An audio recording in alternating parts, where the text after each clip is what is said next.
In the name of Allah, the most beneficent, the most merciful. Assalamu alaikum. I'm your course instructor of English. Our subject is comprehension and composition English and today's lecture number 11. Dear students, आज की इस lecture में हम जो topic discuss करेंगे वो है collect information in various forms such as mind maps, tables, charts and lists. Previous जो लेक्चर था उसमें हमने डिस्कस किया था राइटिंग प्लान के बारे में और उसमें हमने अपने राइटिंग प्लान्स के सारे स्टेप्स किए थे और जितनी भी हमने उसकी स्ट्रेटजीज थी वो सारी देखी थी कि किस तरह से हम अपने राइटिंग को प्लान करते हैं। हमने उसके सारे फीचर्स के बारे में पढ़ा था।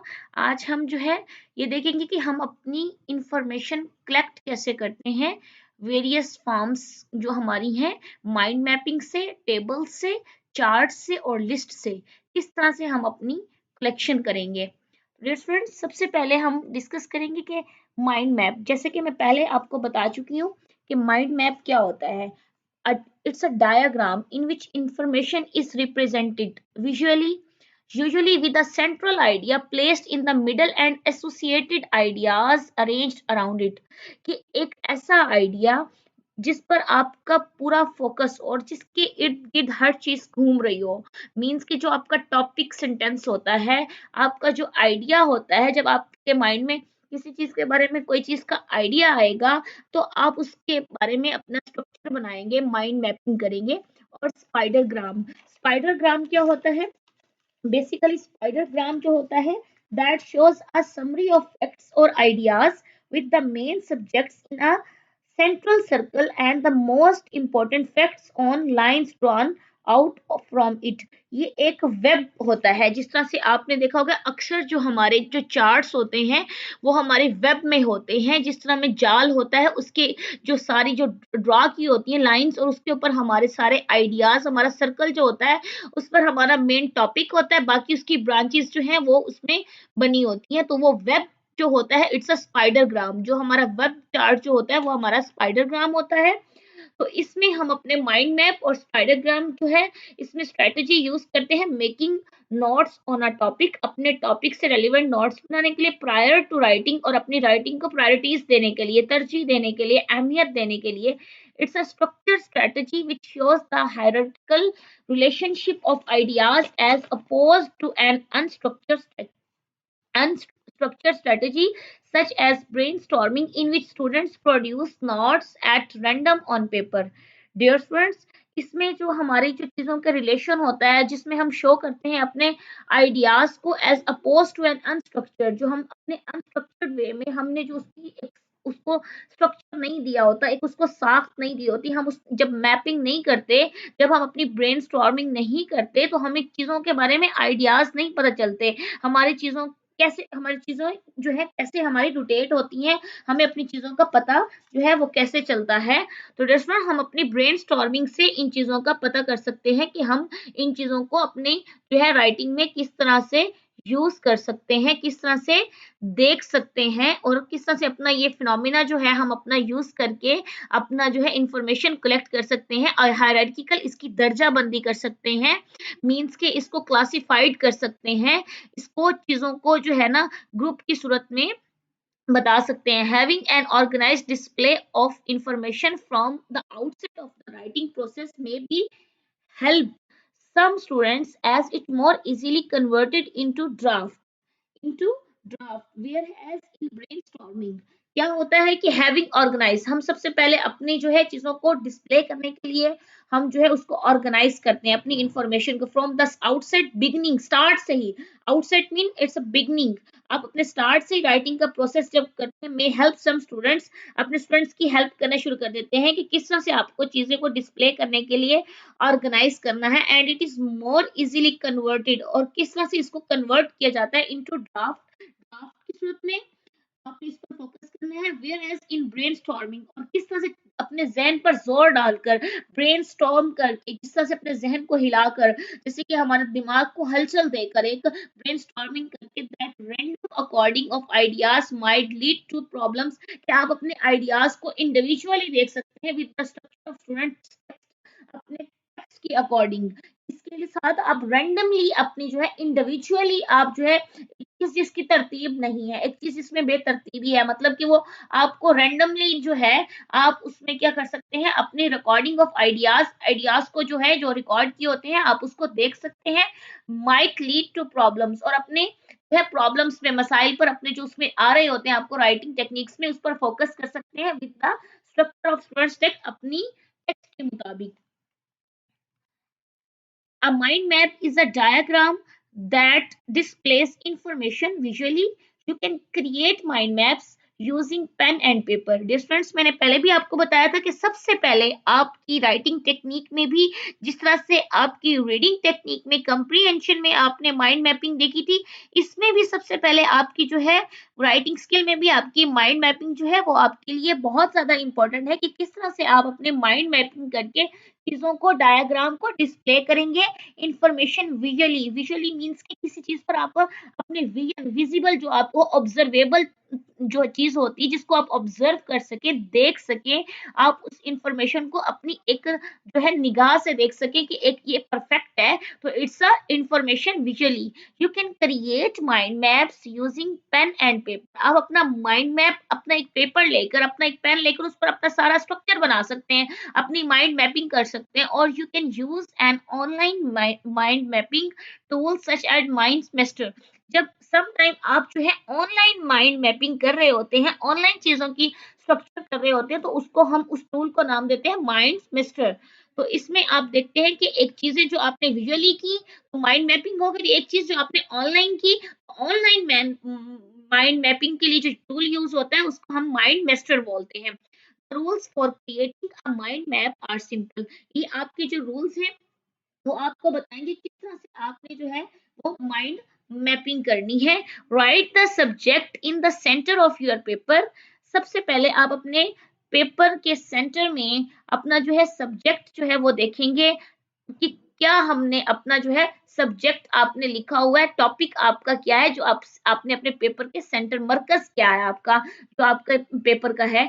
Draw branches that point away from the centre. उसके बाद आप उसकी जो है टॉपिक जैसे ही लिख लेंगे, अपना सब्जेक्ट दरमियान में जैसे ही लिख लेंगे, उसके बाद आप उसकी ब्रांचेस ड्रॉ करेंगे, उसी टॉपिक से आपको, उसी सब्जेक्ट से जो आइडियाज आएंगे वो आप उसी जो है ब्रांचेस पे राइट करेंगे फ्रॉम द सेंटर। अपने सेंटर से ही आपकी ब्रांचेस निकलेंगी। फॉर एग्जांपल एक मिड है, उसके मिड में आपने एक सब्जेक्ट लिख दिया, एक टॉपिक लिख दिया, एक चीज आपने उसके मिड में राइट कर दी, और उसी से ही आपकी जो है वो ब्रांचेस निकलेंगी, आइडियाज आएंगे तो आप उन पर राइट करते जाएंगे सेंटर से।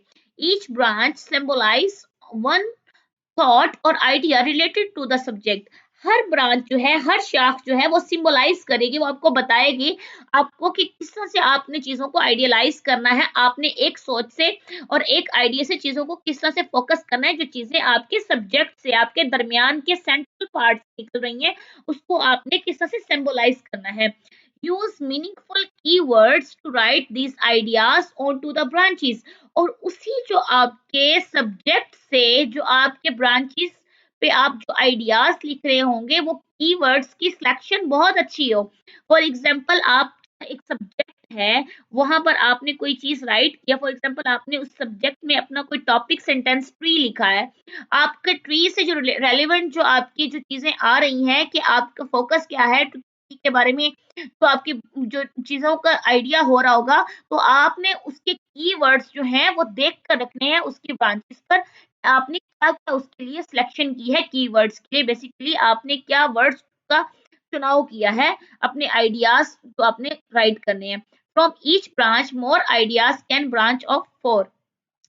आपके जो फ्रॉम ईच ब्रांच, हर ब्रांच से more ideas can be branch, काफी आइडियाज निकल सकते हैं, और उससे बहुत सी जो है ब्रांचेस जो है और भी हैं वो बन सकती हैं। अब फॉर एग्जांपल एक हमारा सब्जेक्ट हो गया मिड में, उससे हमारी एक ब्रांच निकली, हमें एक आइडिया आया, उसी आइडिया से जो एक आया उसी से एक और ब्रांच निकली, फिर और ब्रांच निकली, तो मीन्स एक ब्रांच से भी हमारी मोर ब्रांच और जो है वो जनरेट हो सकती हैं। Use colours, icons and images whenever possible this function, आपकी जो उसमें कलर्स हैं, जो आपके जो उसमें इमेजेस हैं, वो व्हेन एवर पॉसिबल कि आपने उसकी जो सिलेक्शन करनी है, चीज़ों को जो देखना है, वो आपने अपनी सिलेक्शन के मुताबिक देखना है कि उसमें आपने कलर्स क्या यूज़ करने हैं, आपके उसमें आइकन क्या यूज़ होंगे, आपकी इमेजेस हैं वो किस तरह से आप उस पर फोकस करेंगे, किस तरह से वो होनी चाहिए।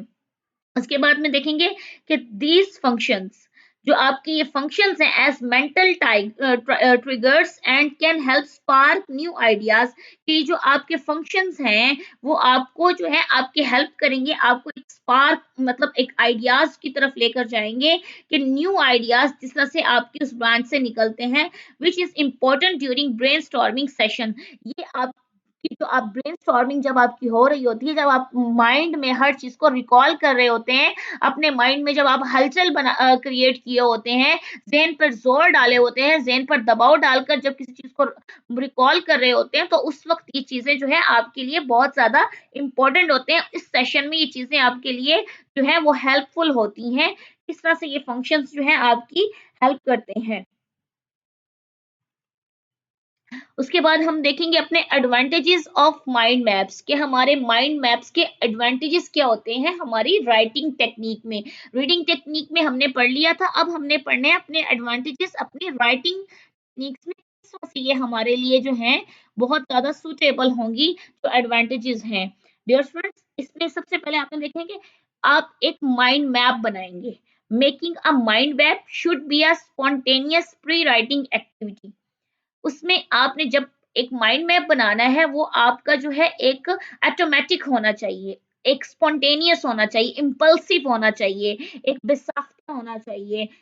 एक चीज है आपकी बनी हुई जो है उसकी आपकी प्री राइटिंग जैसे एक्टिविटी होती है। जैसे स्टूडेंट्स को प्री राइटिंग में प्रॉपर तरीके से कुछ नहीं बनाना आता, वो अपनी चीजों को उसमें फॉर्मेट नहीं दे सकते। इस तरह से making a mind map should be a spontaneous pre writing activity. ये आपकी इस तरह से है, आपने एक माइंड मैप बनाना है। Students start with the topic at the center and then generate a web of ideas from that. Students जो है इसमें अपना जो एक टॉपिक जो है वो लेंगे और सेंटर में उसको राइट करेंगे एंड देन जनरेट और वेब और एक वेब बनाएंगे। इससे आप जो है अपने जो है आइडियाज को, एडवांटेज आपका हो सकता है कि सीख सकते हैं। Developing and relating these ideas as their mind makes association. इसके बारे बाद आपको एक माइंड मैप का एडवांटेज ये भी है, बेनिफिट ये भी है कि आपकी चीजों के आप डेवलपमेंट होती है और चीजें रिलेट करती हैं आपके आइडियाज से, देयर माइंड्स और आपके माइंड से, मेक एसोसिएशन के आपकी इन्फ्लुएंसेस होते हैं, कि आपकी जो चीजें आपके माइंड से निकल रही होती हैं आइडियाज के एक दूसरे के साथ कनेक्टेड होते हैं। Mind maps as work well as their visual design enables students to see the relationship between ideas and encourages them to the group certain ideas together as they proceed। Student mind map का एक और benefit ये भी है कि जब आप mind map बना रहे होते हैं कि किस तरह से वो आपके लिए वेल होता है, मीन्स कि किस तरह से आपके लिए वो जो साबित होता है, अपने आप एन मुताबिक डिजाइन के मुताबिक उसको बनाने के काबिल होते हैं। जो चीज आप एग्जैक्ट सोच रहे होते हैं वही उसी चीज के बारे में आप माइंड मैप करके चीजों को रिलेट कर सकते हैं, अपने आइडियाज के साथ मैच कर सकते हैं। And encourages them to group certain ideas together as they proceed. और आप इनको जो आइडियाज को एक ग्रुप की सूरत में भी जो है कलेक्ट करके उसको प्रोसीड कर सकते हैं, इस वे में भी आप इसको कर सकते हैं। Mind maps work specially, mind map work specially well when created in group since the discussion this engenders aids this engenders the production of ideas and makes the task livelier and more enjoyable। ये जो आपका task होता है ये आपके लिए specially जब आप माइंड मैपिंग कर रहे होते हैं, जब हम चीजों को ग्रुप में क्रिएट कर रहे होते हैं, तो आपकी डिस्कशन में ये चीज बहुत ज्यादा आपकी जो है मुफीद होती है, यूजफुल होती है। जब भी आप माइंड मैप करते हैं तो ये आपकी डिस्कशन में ये चीजें जो सारी होती हैं, एक ऐसी एक्टिविटी है जो आपको एक्टिव रखती है, जिससे आप चीजों को स्टेप बाय स्टेप जो है प्रोसीड कर रहे होते हैं, एक स्टेप बाय स्टेप चीजों को लर्न कर रहे होते हैं। इसी स्ट्रेटजी से आप अपनी चीजों को जो है अपने लिए यूजफुल बना रहे होते हैं। इस टास्क में ये जो एक्टिविटी है ये आपको काफी एक्टिव रखती है। और ये आपके लिए बहुत इंजॉयबल होती है कि आप इस चीज़ों को माइंड मैपिंग करके आइडियाज़ निकाल कर ब्रेनस्टॉर्मिंग करके चीज़ों से क्या करते हैं एंटरटेन कर रहे होते हैं और आपकी चीज़ें सॉल्व भी हो रही होती हैं। उसके बाद हमारा है टेबल्स। हमारा जो है कलेक्ट इन्फॉर्मेशन हमारी माइंड मैप से किस तरह से हमने की कि किस तरह से हम अपने एडवांटेजेस और चीज़ों को आपस में आइडियाज से ब्रेनस्टॉर्मिंग से करते हैं। अब हमने देखा है कि हम टेबल्स से किस तरह से अपनी चीज़ों की जो है ना कलेक्शन करते हैं अपनी राइटिंग टेक्निक में, जिस तरह से हम कलेक्ट इन्फॉर्मेशन किस तरह से करते हैं। व्हेन प्लानिंग योर राइटिंग, जब आप अपनी राइटिंग के बारे में प्लान करेंगे, it is important to consider the best way to communicate information to your audience।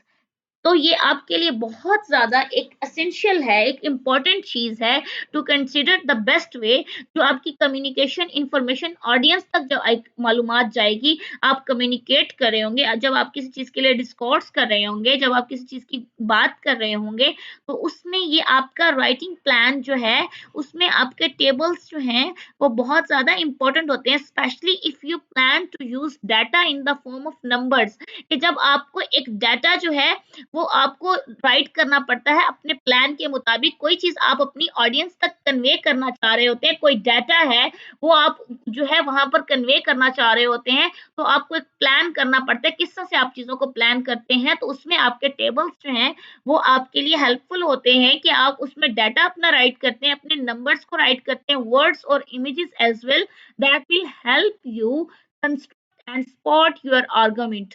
कि उसमें जो है आपके जो जितने भी वर्ड्स हैं, नंबर्स हैं और इमेजेस हैं, वो आपकी हेल्प करते हैं कंस्ट्रक्ट करने में, आपकी चीज़ों को तामीर करने में, बताने में, एंड स्पॉट, और आपको जो है सपोर्ट देते हैं, सहारा देते हैं योर आर्गुमेंट, जो आप बातचीत कहना चाह रहे होते हैं, आप जिस टॉपिक पर अपनी बहस व मुबाहिसा करना चाह रहे होते हैं, जो चीज़ आप अपनी आगे भेजना चाह रहे होते हैं, और इन चीज़ों के बारे में आपको टेबल्स की ज़रूरत आती है जब आप इनको नंबर्स को, वर्ड्स को जो है एक रोटेट करना चाह रहे हो, चीज़ों को एक ड्रा करके टेबल आप इन चीज़ों को राइट करते हैं।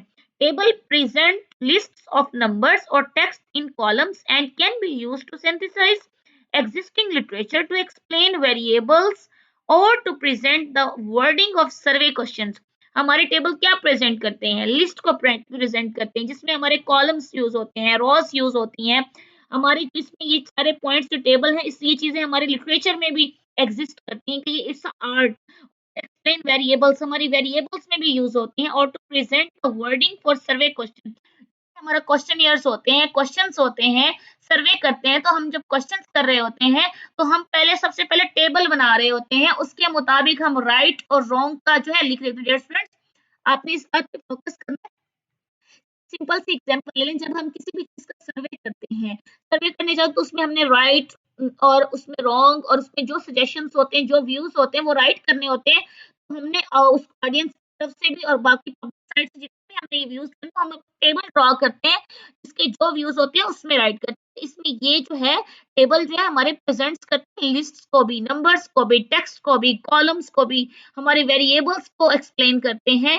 हमारे सर्वे क्वेश्चंस में ये हमारे लिए है, हमारे लिए इंपॉर्टेंट साबित होते हैं। Tables are typically used to present raw data, not when you want to show a relationship between variables. Table जो है वो आपका जो है एक टिपिकली आमतौर पर use to present raw data, एक रफली जो आप एक डाटा होता है उसको वो जो लिखना चाह रहे होते हैं, तो आप प्रेजेंट करना चाहते हैं तो आप उसको टेबल फॉर्म में लिख लेते हैं। और यही चीजें जो है आपकी कनेक्ट हो जाती हैं आपके वेरिएबल्स के साथ, जिस तरह से आप उसकी वेरिएशंस करते हैं चीजों की, आपस में उनका जो है कनेक्शन हो जाता है।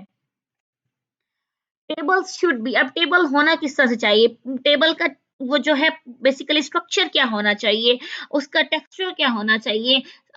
टेबल जब हम अपनी जो राइटिंग टेक्निक में हम अपना जब चीजों की इंफॉर्मेशन कलेक्ट कर रहे होते हैं, तो उसमें हमारा टेबल बना किस तरह से होना चाहिए कि हम चीजों की जो इंफॉर्मेशन कलेक्ट कर किस तरह से हमारे लिए पॉसिबिलिटी होगी। तो टेबल वो इस तरह से, जिस तरह से मैं आपसे डिस्कस करूंगी, अगर हमारा टेबल इसी फॉर्म में बना होगा तो हमारी चीजें इजीली जनरेट हो जाएंगी, क्रिएट हो जाएंगी, मतलब कि उनको एक जो है एक शक्ल मिल जाएगी, एक जो है चीजें फॉर्म में आ जाएंगी। तो हमारे इस टेबल से हम अपनी राइटिंग टेक्निक्स में जो चीजें कलेक्ट करना चाह रहे थे वो इजीली कलेक्ट कर सकते हैं। सबसे पहले सेंटर्ड ऑन द पेज, पहले अपने पेज के सेंटर पे फोकस करना है। उसके बाद आपने देखना है number in the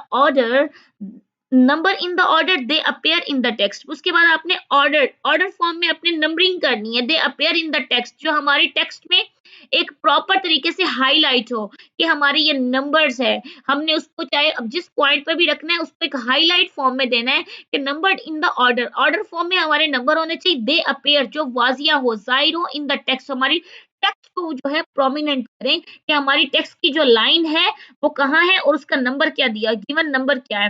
reference in the order they appear in the text, उसमें रेफरेंस दिया गया हो, उसमें हवाला दिया गया हो, पता चले कि उसमें टेक्स्ट में बताया क्या जा रहा है, उस टेबल में हमें उसके बारे में टेक्स्ट जो है उसमें रिटन फॉर्म में हमारी चीजें बताई क्या जा रही हैं। उसके बाद हम जब उसको नंबर दे देंगे, रेफरेंस दे देंगे, फिर हम उसको लेबल करेंगे, चीजों को लेबलिंग करेंगे, उनको लेवल्स उनका बताएंगे with the table number and descriptive title above the table. Descriptive means कि जब हम चीजों को डिस्क्राइब करेंगे, फिर उसको बयान करेंगे उन नंबर्स में, टेबल्स की सूरत में अपनी टेक्स्ट को हम बयान कर रहे होंगे तो हम इन चीजों को लेबल्ड करते जाएंगे। Labelled with column and rows labels that describe the data. It's depend on you कि आप चीजों को लेबलिंग कर रहे होते हैं। जब आप चीजों को लेबल कर रहे होते हैं तो आपकी मर्जी कि आप उसको जो है कॉलम की सूरत में करें, आप उसको जो है टेबल्स की सूरत में करें, आप उसको जो है रॉ की सूरत में करें, या आप उसको डिस्क्राइब करने के लिए आप उसको किसी भी फॉर्म में देंगे। आपका टेबल जो है वो प्रॉपर बना होना चाहिए, including units of measurement. Even कि आप इसमें यूनिट्स की मेजरमेंट भी कर सकते हैं अपने टेबल्स में। set apart from the text itself, text does not flow around the table। आपका जो आपका टेक्स्ट का खुद एक टेक्स्ट का हिस्सा होगा अपार्ट, वो उसका पता चलना चाहिए कि ये इसका हिस्सा लग रहा है, जिसमें आपका जो है टेबल जब आप राइट करेंगे तो आपकी टेक्स्ट पता चल रही हो खुद, वो किस तरह से अपने आप को बजाय शो करती है। टेक्स्ट में जो चीज हमने लिखा हुआ है वो प्रोमिनेंट हो रहा है। Text does not flow around the table, आपकी जो है वो टेबल से बाहर नहीं होनी चाहिए। जो भी आपका टेबल बना हो, आपके टेक्स्ट जो है उसके अंदर हो, इसके मतलब चीजों को जो क्रॉस ना करे हो आपके टेबल को। Tables are concise and effective way. Table जो होते हैं वो कंसाइज होते हैं, मीन्स कि वो एक मुख्तसिर, कंसाइज मीन मुख्तसिर होते हैं, एक जामे जो होते हैं, मीन्स कि आपने किसी चीज को शॉर्ट वे में बताया होता है। कंसाइज मीन जब आप चीजों को एक शॉर्ट वे में करते हैं तो उसमें आप चीजें जो है आपकी इफेक्टिव होती हैं, आपकी पुरअसर जो चीजें होती हैं, इफेक्टिव जो आपकी चीजें जो है काफी पुरअसर होती हैं प्रेजेंट करने के लिए एक ह्यूज डाटा की सूरत में, एक ह्यूज अमाउंट की सूरत में। जब आपके पास एक कलेक्शन डाटा बहुत ज्यादा होती है, आप उस चीज को कंसाइज करते हैं, उस चीज को आप जो शॉर्ट बनाकर आप लिस्टिंग करते हैं, उसके बाद आप उस टेबल फॉर्म में राइट करते हैं। You should design them carefully so that you clearly communicate your results. इससे आप जब उसको टेबल बनाते हैं, डियर फ्रेंड्स, आपने फोकस करना है। फॉर एग्जाम्पल बहुत ज्यादा ह्यूज फॉर्म में डाटा है, आप उस डाटा को कवर कैसे कर सकते हैं? ह्यूज फॉर्म में एक बहुत लार्ज फॉर्म चीज है, उसको आप कंसाइज करेंगे, शॉर्ट करेंगे, उसको एक लेबलिंग करेंगे, उसको टेबल फॉर्म देंगे, उसको डिजाइन करेंगे, उस चीजों को क्रिएट करेंगे, तो वो आपका एक बजाय एक टेबल बनेगा। उसका स्ट्रक्चर पता चलेगा, उसका पैटर्न पता चलेगा, उसका स्ट्रक्चर पता चलेगा, तो चीजें किस तरह से एक फॉर्म में आ गई हैं, तो हम स्टेप बाय स्टेप फिर उसको करने के लिए और समझने के लिए काबिल होते हैं। वो आपकी मर्जी है कि आप चीजों को डिजाइन किस तरह करते हैं, बस आपका फोकस होना चाहिए टेबल बनाते वक्त, ताकि जब आपका टेबल बना होगा आप उसको इस तरह से बनाएंगे कि आप बता भी सकें कि आपने बनाया क्या है। नेक्स्ट हमारा पार्ट है कि हम अपने चार्ट्स के जरिए, हम अपने चार्ट्स थ्रू किस तरह से अपनी जो है राइटिंग स्किल में, राइटिंग टेक्निक अपनी इंफॉर्मेशन को कलेक्ट करते हैं, अपनी मालूमात को जो है उसकी कलेक्शन किस तरह से करते हैं। तो डियर फ्रेंड्स, आपने सबसे पहले ये देखना है कि हमारा जो उसमें एंकर चार्ट्स जो होता है, डियर फ्रेंड्स, कि एंकर चार्ट क्या होता है कि जिस पर हमारा एक फोकस होता है, और vital tools to enable writers illustrate their ideas. इसमें जो हमारा जो है राइटर जो है वो अपने आइडियाज को बता रहा होता है, वाजिया कर रहा होता है, डिस्क्राइब कर रहा होता है कि किस तरह से हमारा एंकर चार्ट जो है basically it's a tool, it's a vital tool, it's a important tool. ये हमारा एक जो है वो टूल की सूरत में है, जिस तरह से हमारा एक टूल बना होता है कि अपना एक हमने इंस्ट्रूमेंट जो हमारा यूज हो रहा होता है, किस तरह से हम चीजों को जो है इंफॉर्मेशन कलेक्ट करने में जो है इससे हेल्प लेते हैं अपने आइडियाज को करने में। तो dear students, anchor charts are vital tool. ये एक बहुत बड़ा एक लार्ज टूल है टू एनेबल राइटर्स, जो राइटर्स को काबिल बनाता है डिस्क्राइब करने में, डिस्क्रिप्शन देने में देयर आइडियाज, अपने वो आइडियाज जब बता रहे होते हैं। व्हेन ब्रेनस्टॉर्मिंग फॉर राइटिंग, जब एक राइटिंग के लिए ब्रेनस्टॉर्मिंग की जाती है, जब एक राइटिंग के लिए आइडियाज को सोचा जाता है, writers can use anchor charts. तो उस जो है उनको जरूरत पड़ती है एंकर चार्ट्स की, मेक देयर आइडियाज विजिबल, कि उनके आइडियाज विजिबल हो, उनके आइडियाज जो है वो आसानी से ऑब्जर्व किए जा सके, विजिबल, कि एक चीज की ऑब्जर्वेशन अच्छी से हो सके, एक चीज को अच्छे से देखा जा सके। Then recording of brainstorm ideas, the strategies implied. फिर जो आपकी ये जो रिकॉर्डिंग ऑफ ब्रेनस्टॉर्मिंग है, मींस कि आपकी जो माइंड में आइडियाज जो होते हैं रिकॉर्ड हुए होते हैं, रुके होते हैं, जिनको आप सोच रहे होते हैं, रिकॉल कर रहे होते हैं, तब ये मतलब स्ट्रेटजी जो है यूज की जाती है। Cause and process that the writer uses, तब इसको राइटर जो है वो अपने आइडियाज को अपने माइंड में जब सोच रहा होता है, तब अपनी ये जो एंकर चार्ट्स पे जब जो चीजें राइट कर रहे थे, तब वो अपनी चीजों को रिकॉल कर अपने माइंड को एक प्रोसेस तरीके से अपनी चीजों को जब देना चाह रहा होता है, तब ये वही यूज करता है अपना चार्ट।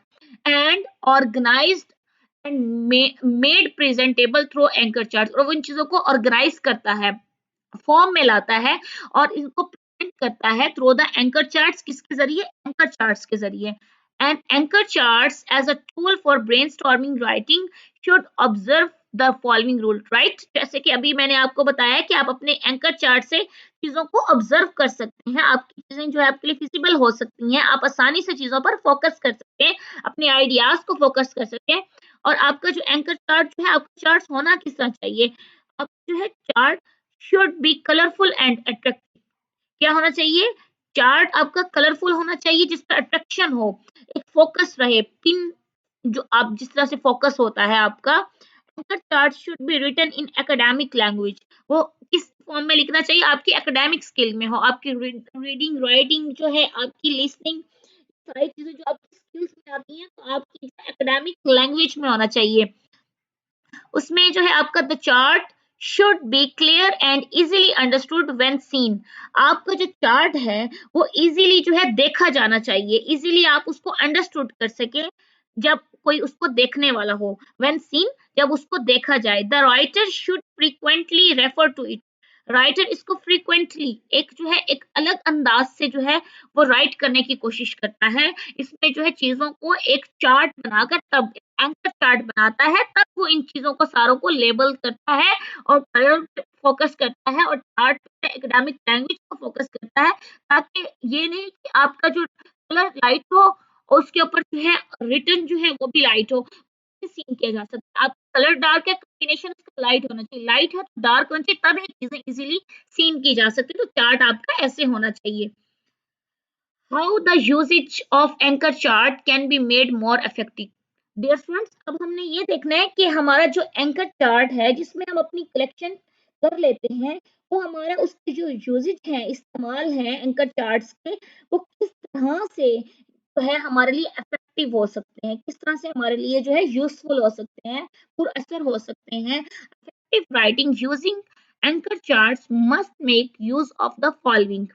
हमारी जो इफेक्टिव राइटिंग जो होती है वो यूजिंग मीन्स के anchor charts must make use. हमारी एक राइटिंग स्किल में हमारा एक जो एंकर चार्ट है वो एक इम्पोर्टेंट जो है हमारी एक एक्टिविटी है, जिसके जरिए हम अपनी राइटिंग को बहुत अच्छा बना सकते हैं, बहुत अच्छा करके जो है वो दिखा सकते हैं। Must have a centralised focus, कि हमारा जो फोकस है उसके मिड पर होता है, सेंटर पर होता है, मरकज पर होता है, उसके मिड में होता है। In this case, the writer must have a single focal point from which the anchor strategy used is shown. इसमें जो हमारा राइटर होता है उसका सिंगल फोकस होता है, उसका मिड पे सारा फोकस होता है और कहीं भी टेंशन डाइवर्ट नहीं होती। सारा फोकस उसका जो है मरकजी उस पे पॉइंट पर होता है, हिस्से पर होता है। From which the anchor strategy used is based upon, जिस पर हमारी जो सारी जो उसकी जो है चार्ट की स्ट्रेटेजीज है वो बेस्ड कर रही होती है उसी के ऊपर कि उस पॉइंट के ऊपर। The anchor charts must be properly organised in the way the charts appear in the writing structure. जो हमारा एंकर चार्ट होता है वो प्रॉपर तरीके से ऑर्गेनाइज किया होता है इस वे में चार्ट हमारा अपीयर हो सके, उसमें वाजिया हो सके, नमूदार हो सके, जाहिर हो सके हमारे राइटिंग स्ट्रक्चर में। To improve writing techniques, writers should use anchor charts they are familiar with. आप देखें कि अपनी राइटिंग को इम्प्रूव करने के लिए, अपनी राइटिंग को बहुत बेहतर बनाने के लिए जो हमारा राइटर है वो टेक्निक्स यूज करता है। उसको क्या यूज करता है? Writer should use anchor chart. Anchor chart use करते दे आर फेमिलियर विद, जिससे वो खुद फेमिलियर होता है। Writers should make anchor charts positioned in their reports where readers can catch quick view। वो आप देखें कि उसमें जो अपनी जो पोजीशंस वो इस तरह से ड्रॉ करता है, इस तरह से वो अपना एंकर चार्ट बनाता है जिसमें उसकी जो पोजीशंस हैं उसमें प्रॉपर तरीके से वाजिया हो रही होती हैं, उसकी जो उसमें रिपोर्ट राइटिंग होती है where the reader that can catch, एक मिनट से पॉइंट को कैच कर लेता है, ये फौरन से पकड़ लेता है कि ये बात इस बारे में की गई है। पॉइंट कैचिंग मींस कि उस व्यू से फौरन उसको पता चल जाता है कि बात इस बारे में हो रही है। इसके बाद there are several different types of charts and graphs. बहुत सी टाइप्स हैं चार्ट्स की और ग्राफ्स की। The four most common are probably, आप देखेंगे हमने चार्ट्स और उसके अपनी यूजेज पढ़ ली, उसके बाद हम उसकी टाइप्स की तरफ आ रहे हैं कि उसमें टाइप्स क्या होती हैं। सबसे पहले जो हमारा जो है वो है लाइन ग्राफ, लाइन ग्राफ है। देन उसके बाद है हमारा bar graph and histograms. Third पे हमारा है पाई चार्ट, और फिर हमारा जो अपना जो ग्राफ जो है वो है कार्टेशियन ग्राफ जो है, उसमें हम चीजों को देखेंगे कि किस तरह से हम इनको ग्राफिंग करके, इनको जिस तरह से माइंड मैपिंग करके अपना चार्ट्स किस तरह से जो है हेल्पफुल बना सकते हैं। There are generally used for and the best for quite different things. सबसे पहले हम अपना देखेंगे हमारा बबल चार्ट क्या होता है। बबल चार्ट में हम इस बारे में डिस्कस करेंगे। Bubble chart is a multivariate chart that is a variant of a scattered plot। इसमें मल्टीवेरिएट का मतलब ये है कि इसमें बहुत से, एक वैरायटी नहीं होती आपकी, इसमें मोनो नहीं होती, बाय नहीं होती, इसमें मल्टी वैरायटीज होती हैं, मोर देन टू। और इसमें आपकी बहुत ज्यादा, एक नहीं, एक से ज्यादा नहीं, दो नहीं, दो से भी ज्यादा वैरायटीज जब हमारी पाई जाती हैं, एग्जाम पाई जाती है, तो उसको हम कहते हैं मल्टी वेरिएट, मतलब इसमें मल्टी वैरायटीज पाई जाती हैं। बबल चार्ट में, बबल चार्ट क्या होता है? Bubble chart is a multi variate chart that is a variant of a scattered plot. इसमें एक प्लॉट की सूरत में हमारी मल्टी वैरायटीज हमारे बताई होती है, accept for the values of the variables presented by the x and y axis।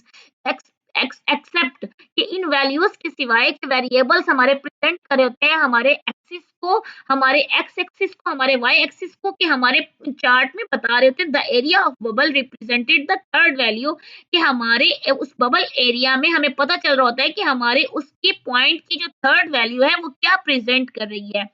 Why should not that the size of bubble is limited and too many bubbles will make the chart difficult to read? We should not, हम focus करते हैं that the size of the bubbles, कि हमारा size क्या है उन bubbles का, उस पर कि हमारे जो बबल्स बने होते हैं उस पर हमारा साइज क्या होगा, वो क्या लिमिटेड है। एंड टू मैनी बबल्स, और बहुत से और भी बबल्स हैं, will make the chart difficult read, क्या वो पढ़ने में जो है वो आसानी हो रही है, या उसमें हमें कॉम्प्लिकेशंस, पेचीदगियां, मुश्किल पैदा हो रही है। तो हम अपने जो है बबल चार्ट में इस चीज पर फोकस करते हैं। ये हमारा डियर स्टूडेंट्स बबल चार्ट है, सारा इसमें हमारे बबल्स बने हुए हैं, और ये पूरा एक मैप की सूरत में हमारा एक चार्ट बना हुआ है। इसमें हमारे सारी जितनी भी है वो राइट की हुई है, जैसे कि गूगल है, बिंग है, सारा जो है हमारा सर्च इंजन है, बेडू है, ये सारे हमारे एक बबल्स हैं, उनके अंदर हमने टेक्स्ट अपने अपने पॉइंट्स जो है अपने राइट किए हुए। ये बबल चार्ट है जो बेसिकली हमें पढ़ने में जहां आसानी दे रही होगी कि बबल्स कहाँ तक लिमिटेड है, कुछ ह्यूज है, कुछ शॉर्ट है। इस तरह से हमें पता चल रहा होता है कि पढ़ने में हमें कहाँ आसानी हो रही है और कहाँ नहीं हो रही। तो हम अपने बबल चार्ट से भी अपनी जो है टेक्निक्स को, हम अपनी राइटिंग को बेहतर बना सकते हैं। उसके बाद जो हमारा है वो है बार ग्राफ। जिसमें बार ग्राफ क्या होता है? Bar graph basically offer a simple way to compare numeric values of any kind. आपकी जो न्यूमेरिक वैल्यूज होती हैं, जो आपके नंबर्स होते हैं, जो आपका क्वांटिटेटिव डाटा होता है, उसको आपका बार ग्राफ जो है इजीली प्रेजेंट करता है, including inventories, group size and financial predictions. Predictions के बारे में, जो आपकी जो सारी जो चीजें फाइनेंशियली प्रिडिक्शंस होती हैं, आपकी जो सारी पेशीन गोइयां होती हैं, उसके साइज के बारे में, और हर चीज की जो न्यूमेरिक फॉर्म में होती है, आपका बार ग्राफ जो है वहां पर एक प्रॉपर जो है चीजों को प्रेजेंट करता है। Bar graph can be either horizontal और वर्टिकल। ये हॉरिजेंटल भी हो सकता है, वर्टिकल भी हो सकता है। One axis represents the categories while the other represents the value of the each category। एक एक्स जो उसका है वो अपनी एक अलग कैटेगरी को रिप्रेजेंट कर, तो अदर जो होता है वो दूसरी वैल्यू को जो उसकी होती है वो शो कर रहा होता है बार ग्राफ में। द हाइट और length of each bar relates directly to its value. उसकी लेंथ होती है, जो उसकी हाइट होती है हर बार ग्राफ की, वो उससे अलग से रिलेट कर रही होती है। Marketing companies often use bar graph. Bar graph कहाँ यूज होता है हमारा? मार्केटिंग कंपनीज में, जहां हमारी मार्केटिंग हो रही होती है।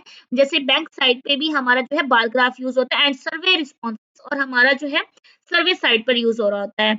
उसके बाद हम देखेंगे हिस्टोग्राम किस लिए यूज होता है। Histogram is another type of bar graph. Bar graph के अंदर से एक टाइप आती है वो है हमारी हिस्टोग्राम। हिस्टोग्राम क्या होता है? इसमें भी हम चीजों को डिस्ट्रीब्यूट करते हैं क्वांटिटेटिव फॉर्म में, नंबर फॉर्म में, न्यूमेरिक फॉर्म में। जब हमारा डाटा जो है कैटेगराइज किया जाता है, it's a histogram. people often use histogram to illustrate statistics। हमारी जो स्टैटिस्टिक्स सब्जेक्ट है, जब हम चीजों को डाटा फॉर्म में लिख रहे होते हैं, एक्स वैल्यू को, वाई को, चीजों को एक स्टैटिस्टिक फॉर्म में लिखते हैं, तो हम उसके लिए अपना जो है बार ग्राफ यूज करते हैं। बार ग्राफ के अंदर से हमारी एक टाइप आ रही होती है हिस्टोग्राम, तो वो हमारे स्टैटिस्टिक में यूज होती है। For example, a histogram to might display how many people belong to a certain age range with the population। हमें हम एक अपना हिस्टोग्राम बनाकर, एक बार ग्राफ में से एक हिस्टोग्राम जब उसकी एक टाइप से हम बना रहे होते हैं, हमें हिस्टोग्राम से ये आइडिया होता है कि हमने एक फॉर एग्जांपल एक रेंज ली, अपनी एज रेंज ली, तो हम उससे जो है अपनी पॉपुलेशन का इजीली अंदाजा लगा सकते हैं। द हाइट और length of each bar in the histogram shows how many people are in each category। इसी से हमें पता चलता है कि उनकी हाइट का भी, लेंथ का भी, उनकी एज रेंज से किस तरह से हमारा हिस्टोग्राम शो करता है कि पीपल जो है वो किस कैटेगरी में फॉल कर रहे हैं। जो हमारी लास्ट जो है कैटेगरी वो जो है हमारी पाई चार्ट है। पाई चार्ट से हमारी जो है राइटिंग टेक्निक्स में हम किस तरह से चीजों का जो है वो देख सकते हैं। Pie chart are widely used in various fields to represent the proportion of different classification and to compare various classification by the arc। जो हमारा बेसिकली पाई चार्ट है, उसमें हम चीजों को देखते हैं कि हमने तनासुब से किस तरह से चीजों को डिवाइड करना है, किस तरह से चीजों को हिस्सों में तकसीम करना है, प्रोपोर्शन करनी है, मीन्स के हिस्सों में तकसीम करना है, उसकी क्लासिफिकेशन करनी है, उसकी दर्जा करनी है, उसकी किस चीज का जो ग्रुप है उसको चीज में डिवाइड करना है, and to compare various classification by arc. हम उस कॉस से, एक आर्क होती है हमारी जिससे हम चीजों को मिड में रख के सेंटर पॉइंट पे हम अपना एक चार्ट बना रहे होते हैं और उसकी डिवीजन कर रहे होते हैं। जो आप एक जो अपने मैथ्स में एक आर्क यूज करते हैं उसको मिड में रखते हैं। मिड में रखकर आप जब उसका सर्कल बना रहे होते हैं, तो उसी के साथ अब अपने पॉइंट्स को जब चीजों को डिवाइड कर रहे होते हैं, तो आपका पाई चार्ट बन जाता है। The pie chart is not suitable for multiple series of data because as the series increase, each slice becomes smaller and finally the size distinction is not obvious। कोई उसका जो पार्ट होता है वो small होता है, कोई जो होता है वो आपका जो है लार्ज होता है। उसमें जो एक प्रॉपर तरीके से जो है डिवाइड, उसकी डिवीजन नहीं की जाती चीजों के लिए, तो it's not a suitable for multiple series of data. ये डाटा के लिए सुटेबल नहीं होता। डियर स्टूडेंट्स, आप अब देखेंगे पाई चार्ट, जिस तरह से मैंने आपको बताया है कि ये देखिए ये पाई चार्ट है, इस चीजों की डिवीजन हुई हुई है, कहीं 25%, 20%, 18%, 50%, 10%। ये एक सर्कल है, मिड इधर है, हम अपना आर्क रखते हैं, और हम सर्कल में चीजों को डिवाइड करते हैं। कहीं हमारी डिवीजन जो है वो ज्यादा है, मतलब कि पोर्शन जो प्रोपोर्शन हमारा जो इस तरह तकसीम के ज्यादा है, कहीं कम है, कहीं उससे कम है, फिर कहीं उससे बहुत ज्यादा कम है। तो एक प्रॉपर फॉर्म में इसकी जो है चीजों को हमने प्रोपोर्शन जो है एक नई हिस्सों नहीं हुई, प्रॉपर नहीं हुई, इक्वल नहीं हुई हुई, तो डिफरेंट वे में हुई हुई है। It's a pie chart. Dear students, मैंने जो आज आपको टेक्निक्स राइटिंग की पढ़ाई है, अब तक हमारी राइटिंग प्लान हो गया, फ्री राइटिंग हो गया, और आज हमने देखा किस तरह से हम चीजों की कलेक्शन करते हैं अपने चार्ट से, अपने ग्राफ से, अपनी राइटिंग स्किल्स को किस तरह से हम फोकस करते हैं, अपनी इंफॉर्मेशन माइंड मैपिंग से, टेबल से किस तरह से करते हैं। Dear students, these all are from my side. If you have any question, you can ask to me. Please इस पॉइंट्स पे फोकस करें। अगर आपको फिर भी जिस पॉइंट की समझ ना आए तो आप मुझसे पूछें। मैं बार बार आपसे यही बात कह रही हूँ कि आपको जिस पॉइंट जो समझ ना आ रही हो, आप मुझसे क्वेश्चन रेज करें कि आपको जो पॉइंट क्लियर नहीं, ताकि वो आप उसको क्लियर करके अपनी प्रिपरेशन स्टार्ट करें। पाई चार्ट के बारे में, ग्राफ्स के बारे में, किन जिन चीजों के बारे में आपको अगर कोई कंफ्यूजन हो तो आपने मुझसे पूछना है। अल्लाह हाफिज स्टूडेंट्स।